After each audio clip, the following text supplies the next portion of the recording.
जो जैसा काम करता है उसको उस प्रकार के नरक में भेजा जाता है।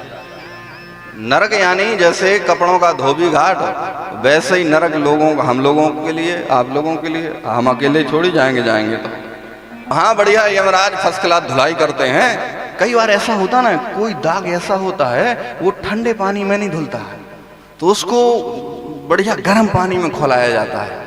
वो फिर भी ना निकले तो उसमें केमिकल डाला जाता है। लेकिन महाराज धोबी जब तक बिल्कुल सफेद नहीं कर देता है तब तक नहीं छोड़ता है। ऐसे ही यमराज के यहाँ अलग अलग प्रकार की कढ़ाइयाँ हैं। कोई खोलते हुए तेल की कढ़ाई, बोले जो पुरुष दूसरों के धन, संतान अथवा स्त्री का हरण करता है उसे तामिश्र नाम के नरक में डाल दिया जाता है। उसमें अन्न जल कुछ भी नहीं दिया जाता है और इतनी पिटाई की जाती है कि वो बार बार मूर्छित होकर के गिरता है लेकिन मरता नहीं है। जो पुरुष दूसरों को धोखा दे करके उसकी स्त्री इत्यादि का भोग करता है उसको अंधर तामिश्र नरक में डाला जाता है। वहां गरम लोहे की स्त्री से उसको बांध दिया जाता है।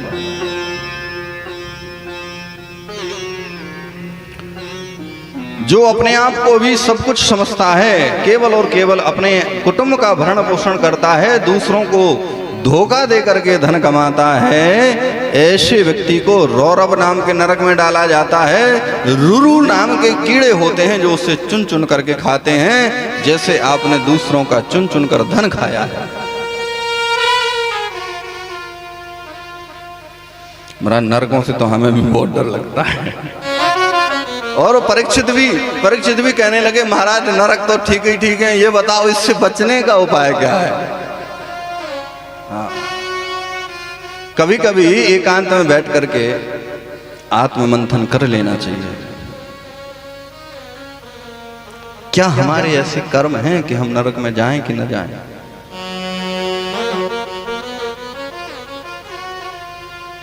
एकांत में बैठ करके कमरा बंद करके भगवान का स्मरण करके अपने आप का चिंतन करना चाहिए। क्या जीवन में हमने ऐसे कोई कर्म किए हैं कि भगवान हमें स्वीकार करे।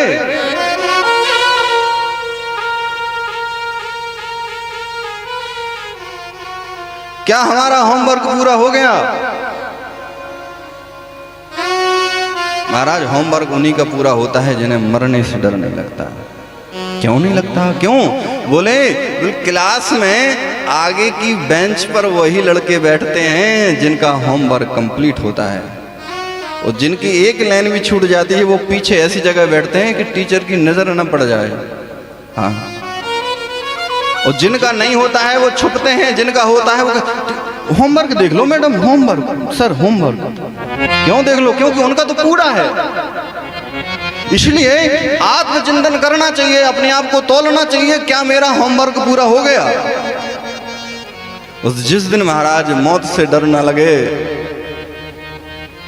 उस दिन समझ लेना चाहिए कि हमारा होमवर्क पूरा है। तो ये ध्रुव सत्य है, कोई ऐसा है नहीं जिससे जाना ना हो।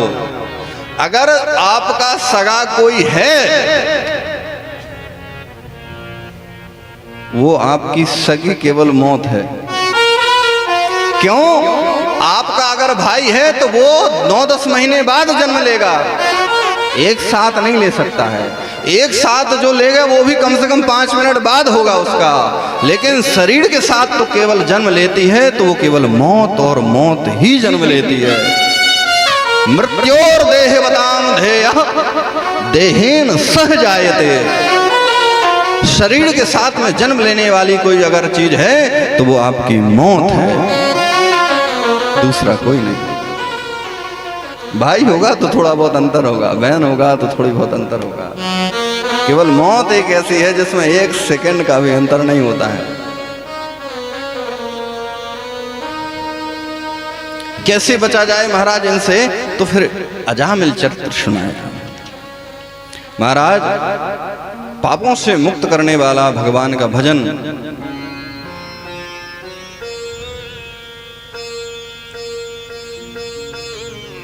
केचित केवलया भक्ता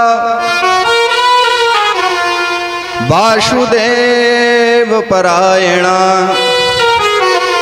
अघम धुनवन्ति कार्ष्णेन निहरामिव भास्करा। बोले महाराज, भगवान का भजन ही केवल ऐसा है जो आपके अंतःकरण के अंधकार को काट सकता है। निहारामिव भास्करा, जैसे भुवन भास्कर श्री सूर्यदेव भगवान का जब उदय होता है तो कितना भी अंधेरा क्यों ना हो, कितने भी कोहरा क्यों न हो, लेकिन भुवन भास्कर भगवान सूर्य नारायण जैसे धीरे धीरे उस कोहरे को काट करके अपना प्रकाश फैला देते हैं, ऐसे ही भगवान का भजन आपके जीवन को उजेले में परिवर्तित कर देते हैं।